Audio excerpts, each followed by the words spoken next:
हम आपको तुक्का लगाने की ऐसी दो विधियां बताएंगे कि उन दोनों विधियों से आप इस प्रश्न का आंसर सेकंडों में दे सकते हो।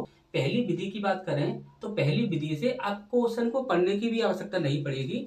बिना क्वेश्चन को पढ़े ही आप सिर्फ ऑप्शन से ही आप ये बता सकते हो कि आपके प्रश्न का सही आंसर क्या है। इन चार ऑप्शंस में सबसे पहले आप ये देखिए कि आपका लास्ट में क्या दिया हुआ है। तो आप लास्ट में देखोगे तो यहाँ पर आपका 120 दिया हुआ है, यहाँ पर आपका 120 दिया हुआ है, यहाँ पर आपका 120 दिया हुआ है, यहाँ पर आपका 100 दिया हुआ है। इसका मतलब ये हमारा आंसर नहीं हो सकता। इसे हम क्या करते हैं, यहाँ से कैंसिल कर देते हैं। ठीक, अब यहाँ पर हम देखते हैं तो यहाँ पर देखिए यहाँ पर आपका 28 दिया हुआ है, यहाँ पर आपका 28 दिया हुआ है और यहाँ पर आपका 28 दिया हुआ है।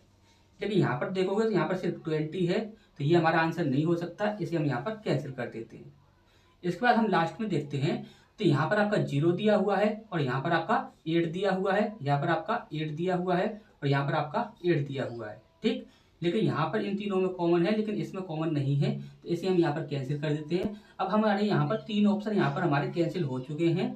अब यहाँ पर सही आंसर हमारा क्या होने वाला है, बी हमारा सही आंसर होने वाला है। तो दूसरी विधि में आपको प्रश्न को बिल्कुल भी सॉल्व करने की आवश्यकता नहीं पड़ेगी।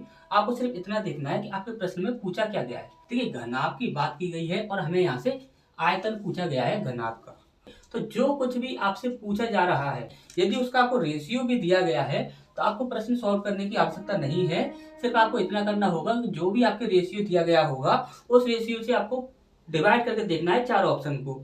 जो ऑप्शन डिवाइड हो जाएगा वही आपका आंसर होगा, जो ऑप्शन डिवाइड नहीं होगा वह आपका आंसर नहीं होगा। तो यहाँ पर देखिए 0 तो सब में लगा हुआ है, तो यानी कि सारी संख्या 5 से डिवाइड हो जाएगी, तो यहाँ से हम चेक नहीं कर सकते। 3 से देखें तो 8 दूनी 16, 17 18 और 1 19, 19 कभी 3 से डिवाइड नहीं होता है, तो ये हमारा आंसर नहीं हो सकता।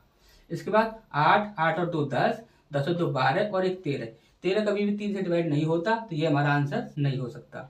इसको यहाँ पर देखें तो 8 और 2 10, 10 और 2 12 और 1 13, 13 कभी भी 3 से डिवाइड नहीं होता, तो ये भी हमारा आंसर नहीं होगा।